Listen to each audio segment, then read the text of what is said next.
¿Qué tal a todos? Espero, no sé si me escuchan bien y si está compartiendo ya la pantalla. Sí, licenciada. Ok, perfecto. Buenas noches a todas y a todos los presentes. Un saludo a la organización y a los directivos. Espero que estén disfrutando de estas jornadas desde el proyecto de extensión de Álgebra, Tecnología e Inclusión. Como ya habrán escuchado, mi nombre es Janina Flores, soy psicopedagoga y esta noche quisiera hablarles, ¿sí?, sobre la inclusión dentro del área matemática, ¿sí? Y un ratito vamos a pasar. ¿Pueden ver el segundo flyer? Perfectamente. Perfecto, ¿sí? Para eso estaremos abordando 3 temas, ¿sí?, esta noche. Vamos a hablar sobre la Ley 5136 de Educación Inclusiva, sobre la discalculia, que es un trastorno específico del aprendizaje, y de las adecuaciones curriculares correspondientes desde el área, ¿sí? Les pido que, como había comentado la compañera, que cualquier tipo de pregunta, duda o sugerencia se realice al final, a fin de mantener el ambiente un poco más organizado, si les parece bien. Espero que estén viendo mi próxima diapositiva. Es sobre la Ley de Educación Inclusiva. Bueno, vamos a comenzar hablando sobre la Ley 5136 de Educación Inclusiva, ¿sí? Dentro del Paraguay contamos con una ley máxima dentro del área de educación inclusiva. Esta es la Ley 5136 de Educación Inclusiva. Esta fue promulgada el 23 de diciembre del 2013. Ahora se cumplirían unos 8 años, ¿sí? Esta ley establece en su artículo primero la creación de un modelo educativo inclusivo que se encuentra inserto, que se encuentra dentro del sistema regular, buscando la facilidad de acceso por sobre todo a los estudiantes con necesidades específicas de apoyo educativo, a través de profesionales calificados, tecnologías adaptativas y un currículum, un diseño universal, ¿sí? Todas las instituciones, según establece esta ley, todas las instituciones públicas, privadas, subvencionadas por el Estado, de todos los niveles y modalidades del sistema educativo nacional, deben de tener aplicada esta ley, ¿sí? En Paraguay, el MEC, a través de la Dirección General de Educación Inclusiva, aborda este tema desde la educación inicial hasta la educación media. Y ya en el nivel de educación superior en el que están ustedes en este momento, en el 2015 se esbozó un proyecto de Dirección General de Universidades e Institutos Superiores que buscan el acceso, la permanencia y conclusión de los estudios en este nivel, ¿sí?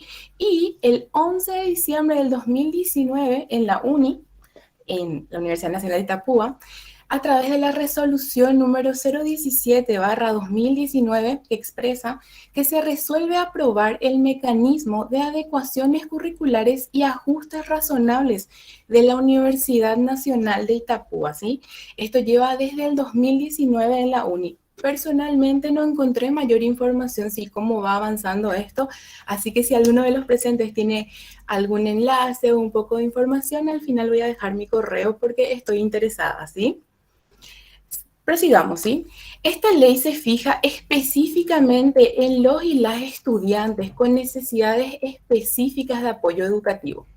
Y estas necesidades pueden derivarse de discapacidad física, intelectual, auditiva, visual, psicosocial, diferentes trastornos específicos del aprendizaje, también a los y las estudiantes con altas capacidades intelectuales, también a los estudiantes que tienen una tardía incorporación al sistema educativo, ya sea por condiciones personales o de historia escolar, y que requieran de apoyos y o ajustes para alcanzar al máximo el desarrollo posible de sus capacidades personales.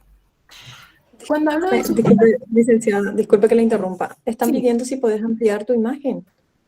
Ah, Vamos a perdón, hacer, perdón, es que no vamos a poder estoy brillar un poquito más. viendo cómo está saliendo acá. ¿Así les sale mejor o así? Ahí sale mucho mejor. Muchas gracias. Disculpe la interrupción. ¿Así? Muchísimas Dale, gracias. dale, perfecto. Disculpen si no se estaba viendo bien, ¿sí?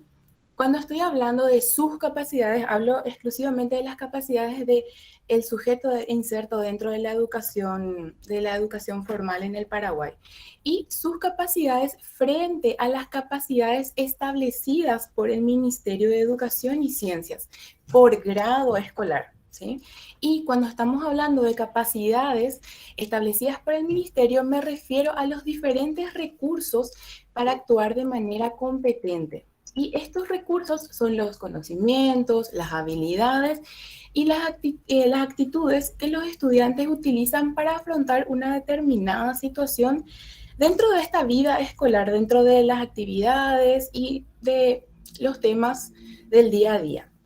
Por ejemplo, una capacidad esencial dentro del cuarto grado es la de leer y escribe comprensivamente números naturales hasta la unidad de millón. Una capacidad esencial dentro del séptimo grado, por ejemplo, es aplica algoritmos y propiedades de operaciones con números enteros y racionales en las situaciones que lo requieran. Y estas capacidades citadas, entre otras, se desenvuelven y se desarrollan a través de los indicadores de desarrollo ya dentro de la planeación docente. Estas capacidades, por ejemplo, son de conocimiento, cuando hablamos de señalar, indicar, de escribir, ¿sí? Y todo esto tiene principios que rigen esta ley, ¿sí? Y estos principios se basan básicamente en el principio de la no discriminación en ninguna de las formas, ¿sí? El respeto a la diferencia y el reconocimiento de la discapacidad como un componente de la diversidad humana, ¿sí? Eso es importante destacar. Además, la igualdad de oportunidades, igualdad de derechos entre hombres y mujeres, la participación activa de todos los actores de la comunidad educativa, de la familia, los encargados, tutores y entre otros. Para poder desarrollar todo esto, el ministerio brinda algunas orientaciones o sugerencias para atender la diversidad, ¿sí? Son varias las sugerencias, pero me pareció importante destacar las siguientes. Las sugerencias que el ministerio brinda son que, uno, se diversifiquen las situaciones de aprendizaje y las estrategias de evaluación, siempre adecuándolas a las características del grupo de los estudiantes que se están teniendo. Y ampliarlas, replantearlas o, si es necesario, modificarlas, ¿sí? Parcial o totalmente, no importa. Siempre y cuando se considere que no se responden a las necesidades o posibilidades de los estudiantes. Los estudiantes siempre tienen que llegar a lograr esas capacidades que estipula el ministerio, ya sea con adecuaciones, y está perfecto. Más adelante vamos a hablar de esas adecuaciones. Otra de las sugerencias que nos brinda el ministerio, o que brinda más bien a los docentes, es que se organicen espacios de participación para que los estudiantes desarrollen sus procesos cognitivos, compartiendo, orientando, estimulando, acompañando y conversando constantemente con ellos. ¿Sobre qué? Sobre la importancia de cumplir con los diferentes pasos de los procesos y la forma de hacerlo, en un ambiente de, por sobre todo, respeto a la diferencia en el desempeño de los mismos. Otra de las sugerencias que nos está brindando el ministerio es que se estimule la participación de los estudiantes en aquellas situaciones que favorezcan un aprendizaje significativo, ya sea dentro y fuera de la sala de clases del aula, invitando siempre a padres u otros miembros de la comunidad también a participar del trabajo del aula y compartir con los estudiantes sus experiencias y conocimientos bien relativos a la cultura regional o nacional, ¿sí? Que todos estén inmersos dentro del desarrollo. ¿Por qué? Porque somos una comunidad. ¿Y qué sentido tiene hablar siempre de una comunidad si solamente son los mismos actores exclusivamente educativos o de la salud quienes se encuentran en ese proceso? es un poco absurdo que no haya una unidad en la comunidad en esos sentidos, ¿sí? Otro punto importante, otra sugerencia que destaca, me parece una de las más importantes, por sobre todo, es que se seleccionen los recursos necesarios dentro de lo que dispone la institución, por sobre todo, ¿sí? De los que pueden obtenerse también en la comunidad, de los que pueden aportar los docentes o de lo que puedan aportar los propios estudiantes para realizar las actividades en las diferentes situaciones de aprendizaje. Se debe de buscar la variedad en los materiales didácticos por sobre todo. Además, eso aporta a que sea siempre una novedad, que sea interesante, que les motive y van a explorar van a explorar y es algo concreto, ¿sí? A lo largo de estos minutos vamos a entender de que los materiales concretos son necesarios. Utilizar materiales para enseñar diferentes áreas y específicamente de la matemática, ya que es algo bastante abstracto para algunos chicos, es necesario, ¿sí? Y además se sugiere una cosita más. Se sugiere siempre, esto ya no está en el manual, no está en el manual que brinda el MEC, pero se sugiere escuchar siempre y pedir la opinión de los estudiantes, estimular sus logros y recurrir a una variedad de instrumentos y pruebas para valorar el aprendizaje. No podemos evaluar con un mismo sistema a todos los chicos. Por eso debemos de fijarnos, de tratar de conocer a nuestros estudiantes y que haya mucho diálogo en la institución para realmente que las pruebas y los métodos que se utilicen le lleguen a los chicos, ¿sí? Bueno, teniendo en cuenta todo esto que estuvimos hablando de la educación inclusiva, quiero mostrarles esto. Estos, por ejemplo, son materiales concretos que podemos utilizar en niveles escolares de nivel inicial y primaria, pero que dan una concepción bastante concreta de lo que se está trabajando. En la imagen del medio, por ejemplo, tenemos la palabra, que podemos ir repitiendo también cuando estamos trabajando, y ya se queda la parte fonética, el nombre. Tenemos el número aquí y tenemos también la correspondencia numérica. Mientras más concretos sean los materiales con los que trabajemos, va a ser mayor la comprensión en el área por parte de los estudiantes. Y quiero mostrarles esto, espero que puedan ver, no tiene sonido y es también otro material para trabajar, si tiene sonido, disculpen.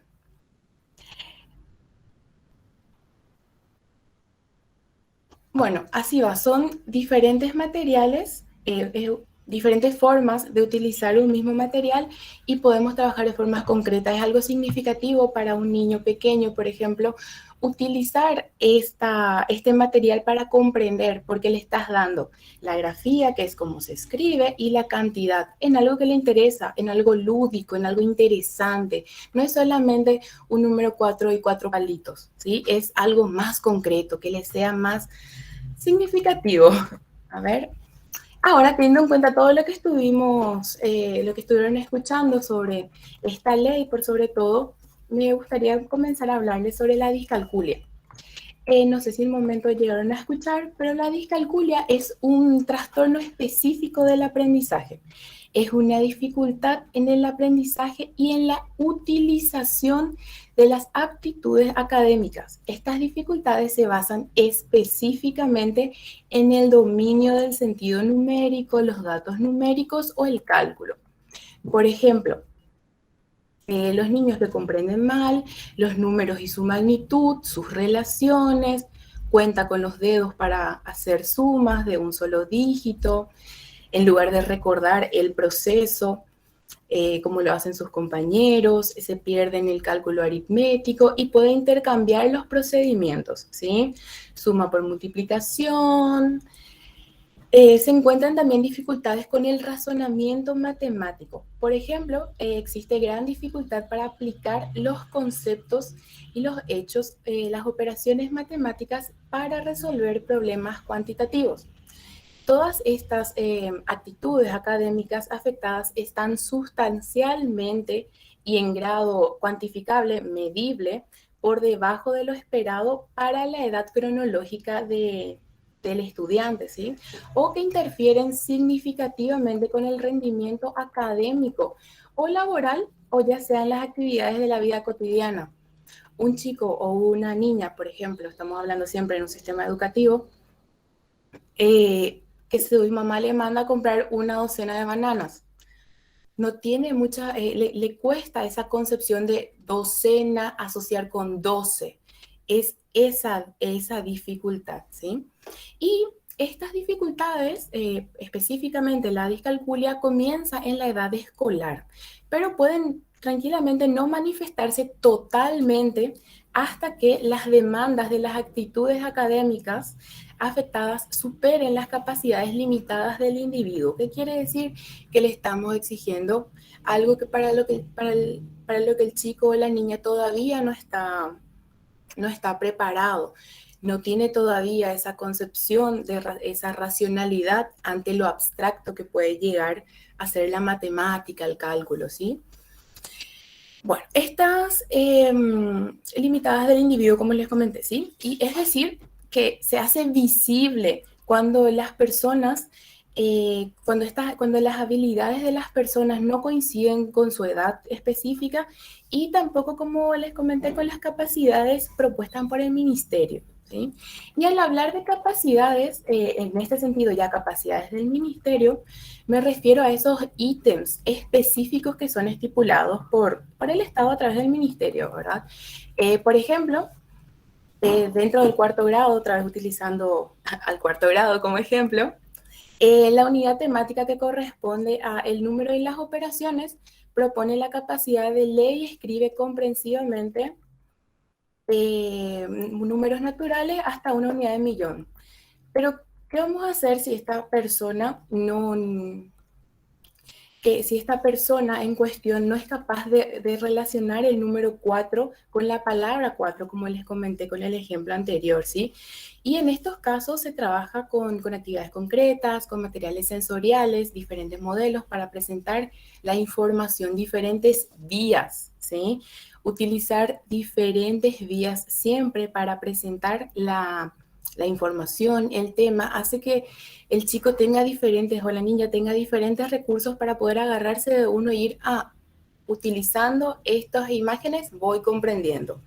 Utilizando estos lápices, utilizando estas ramitas, puedo entender la diferencia entre 3 y 4 y similares, ¿sí?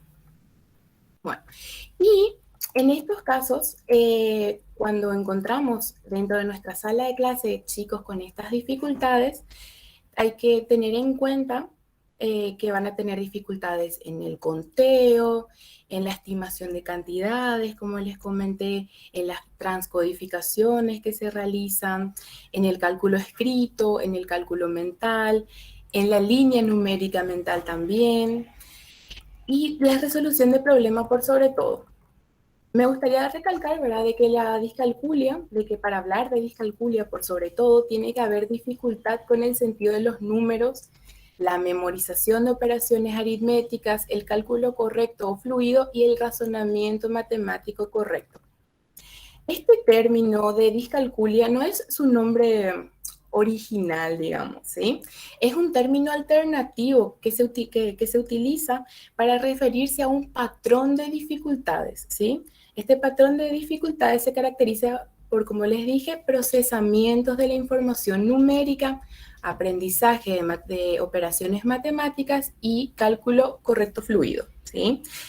Si utilizamos la palabra discalculia para especificar este patrón particular, hay que adicionar cualquier dificultad que esté presente, como dificultades del razonamiento y del razonamiento correcto de las palabras, no solamente de la operación en sí, sino de las palabras, del concepto que tiene el sujeto en proceso de aprendizaje. Y para poder decir que, sí, mi estudiante está, yo creo que veo estas dificultades, sí, estos signos, tenemos que dejar en claro de que este trastorno es independiente al nivel de inteligencia que pueda tener el estudiante, ¿sí? Y también a los métodos pedagógicos que utilizamos, ya que la dificultad se centra en la capacidad de interpretar los símbolos numéricos y los conocimientos aritméticos como la suma, resta, multiplicación y división. El niño o la niña que sufre discalculia es ese niño que confunde los números y los signos. Muchas veces puedes ponerle un signo de interrogación y no va a poder identificar de que no es un número, que es un signo, ¿sí? Y que no consiguen básicamente realizar cálculos mentales ni trabajar con abstracciones, ¿sí? Los chicos encuentran dificultades para cumplir los ejercicios académicos o tareas prácticas como problemas o cálculos matemáticos. Ahora bien, sabemos que existe una ley de educación inclusiva, ¿sí? Pero antes de hablar de esta ley, quiero que veamos el PowerPoint, ¿sí? Hay diferentes patrones que tenemos, diferentes signos y signos de alerta y alarma que tenemos que fijarnos dentro de nuestro actuar si estamos en el área de docencia, por ejemplo, ¿sí?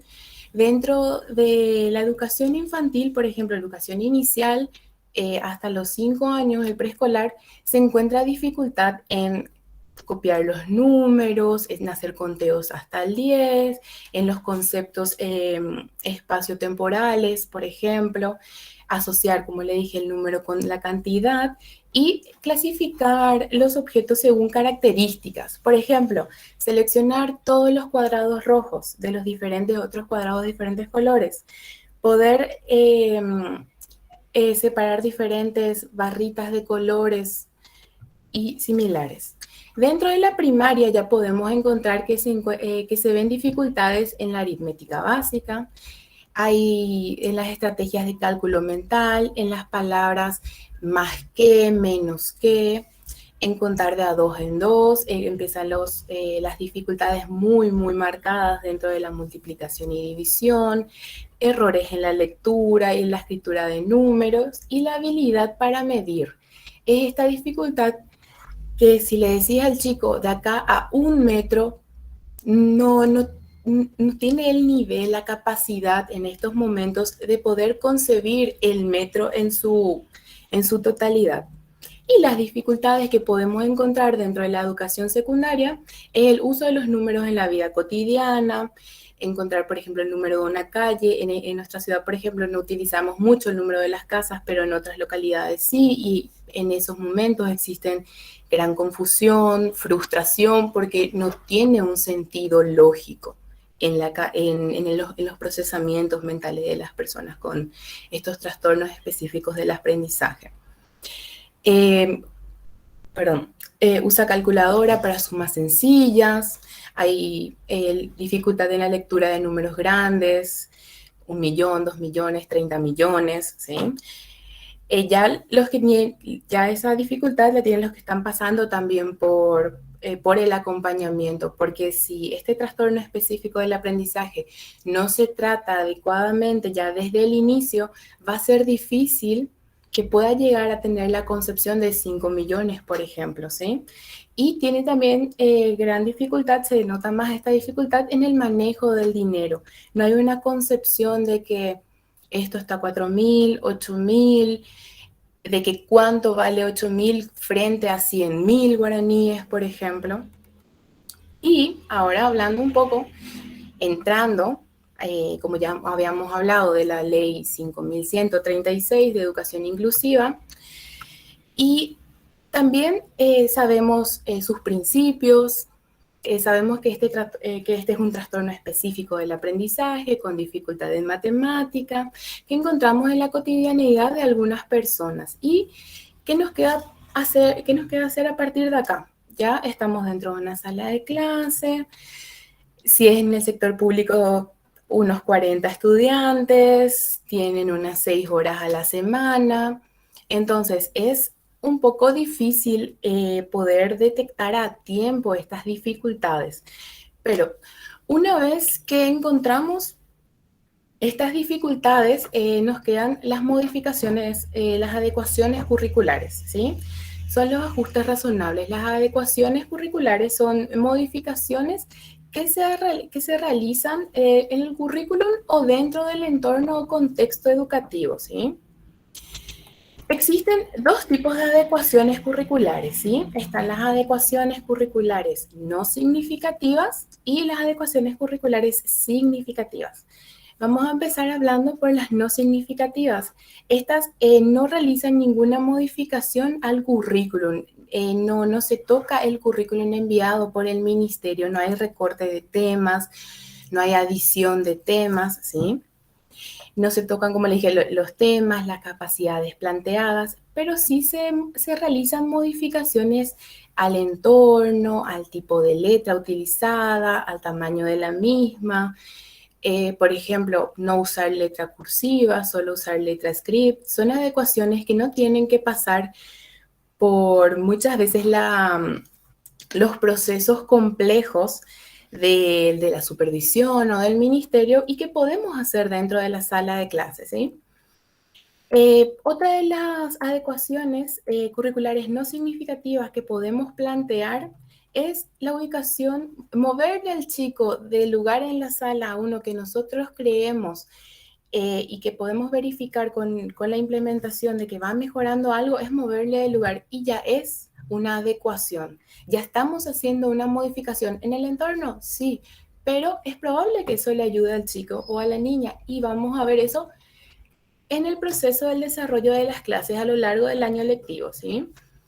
Otra de las adecuaciones que nosotros lo tomamos, yo personalmente siempre lo tomé como algo natural, pero está estipulado que tiene que desarrollarse de esa manera, son dar ánimos, motivar, valorar las realizaciones, el refuerzo positivo, no centrarse solamente en los fallos, valorar los logros y los aspectos positivos, ¿sí? Siempre centrarnos en lo positivo. Valorar la calidad y el esfuerzo y no solo la cantidad es un punto importante, porque si vemos que a nuestro estudiante le está costando, no le vamos a dejar los 10 ejercicios que le están costando. Si vemos que con 3 ejercicios desarrolla paso por paso de manera correcta, concreta, es un logro. Ya tenemos que estar muy contentos del logro, no solamente del estudiante, sino que nuestro logro, porque estamos acompañando, estamos realizando pequeñas cositas que les van a ayudar a poder desarrollarse de manera eficaz, de no frustrarse por sobre todo.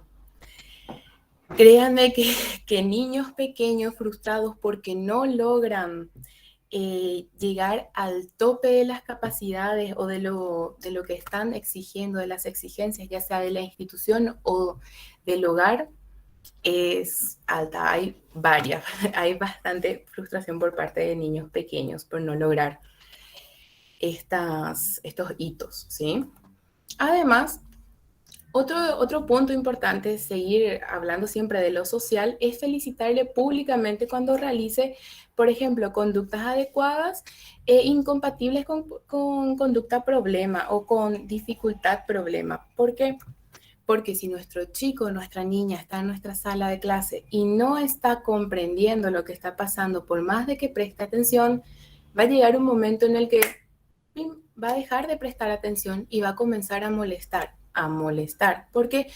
Porque no entiende, es demasiado abstracto aún para esta persona, ¿sí?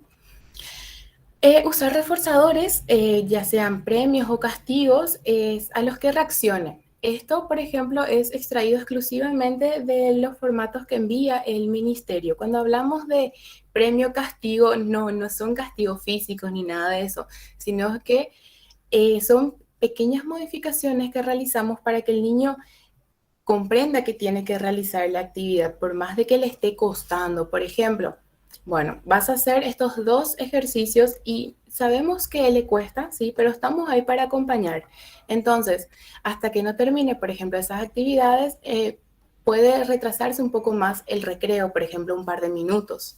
Ese tipo de castigos se refiere, ¿sí? O por ejemplo, cosas más pequeñas, si era Juanita la que siempre borraba la pizarra al final, bueno, hoy no. Es una modificación también que no va por el ministerio, solamente son modificaciones dentro de la sala de clases, ¿sí? También otra manera de trabajar desde este punto es acostumbrarle a la autoevaluación y a la autocorrección.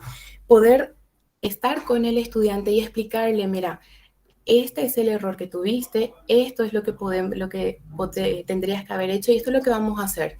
Es acompañarle en ese paso, que vea en qué parte del proceso específico hubo la dificultad o el error, porque de acá para adelante siempre. No quedarnos en lo negativo. ¿Por qué? Porque es parte del proceso de todas las personas, ¿sí? Y como les había comentado, proponer actividades varias para un mismo contenido, para facilitarle la generalización de los aprendizajes, ¿sí? Materiales concretos siempre. Y también entrenar en proceso de planificación, ejecución y control, usando instrucciones. ¿Por qué? Porque cuesta la planificación. Y más cuando hay más de un factor que es abstracto para nosotros, que en este caso es para las personas con este trastorno, es las matemáticas, ¿sí? Y presentar la información nueva por distintos canales, como le había comentado. Hablando ya bien así de las adecuaciones curriculares ya significativas, son estas modificaciones y adaptaciones necesarias y adecuadas que no impongan una carga desproporcionada o indebida, ¿sí? Cuando se requieran en un caso particular para garantizar, siempre para garantizar a las personas con algún tipo de discapacidad el goce o trastorno, el goce o ejercicio en igualdad de condiciones con los demás, de todos los derechos humanos y libertades fundamentales. Este concepto específico sale de la Convención de los Derechos Humanos de las Personas con Discapacidad, es el artículo número 2, y se realizó en el 2006. Para realizar estas adecuaciones curriculares significativas y que sean aprobadas y por ende correctas o pertinentes, se debe de dar por un proceso.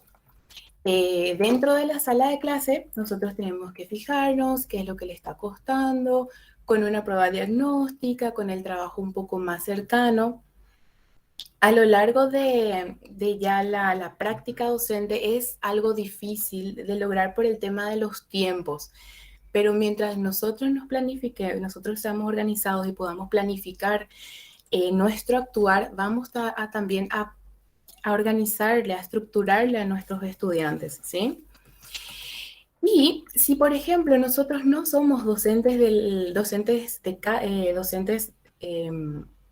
docentes que llevan la sala, solamente somos los docentes que están esas 6 horas, tenemos que charlar con el docente guía, ¿sí? Por ejemplo, compartir experiencias y evaluar la posibilidad de que él o la estudiante se encuentre con otras dificultades dentro del proceso de aprendizaje.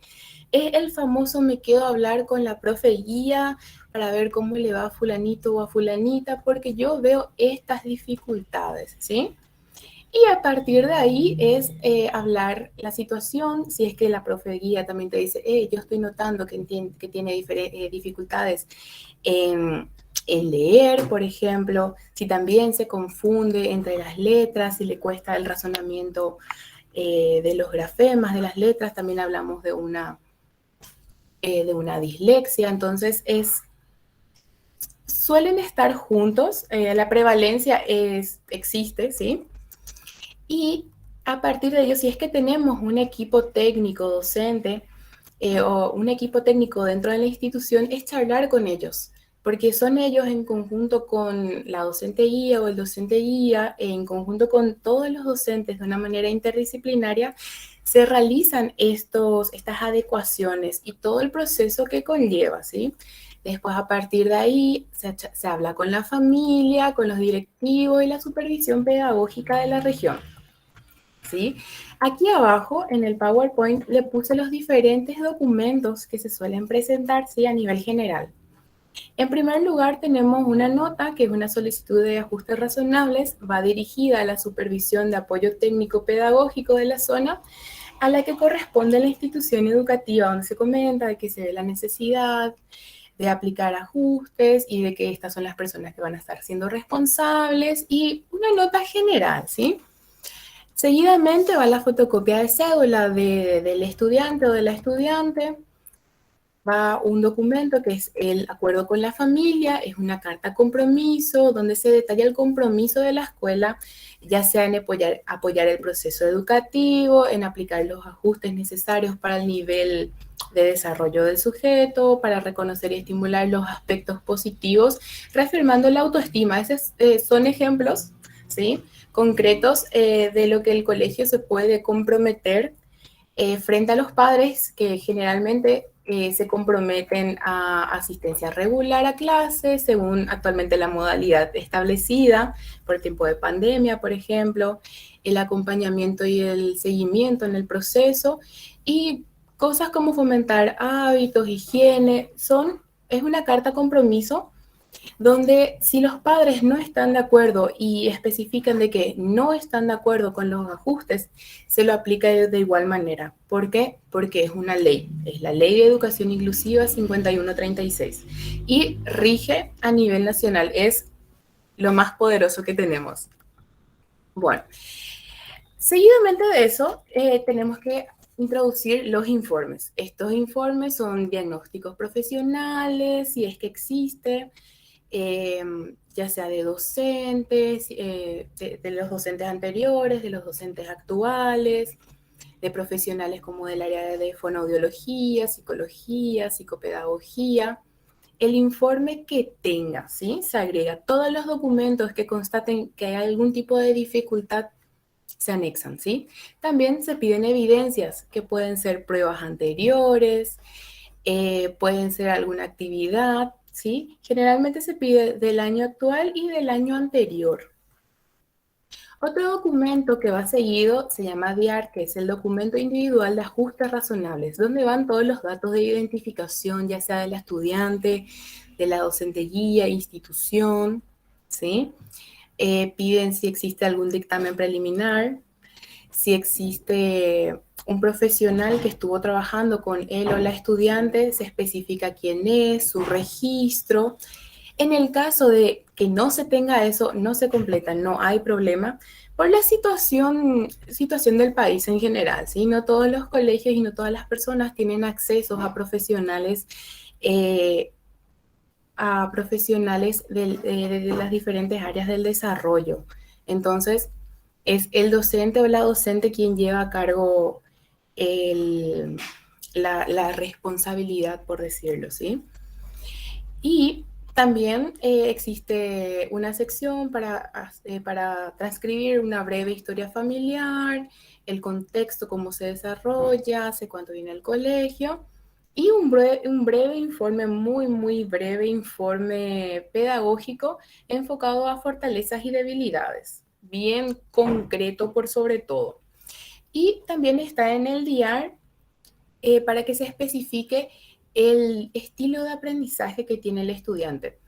Esto quiere decir que preguntan a qué tipo de estímulos responde bien, si responde bien a materiales, a reforzadores sociales.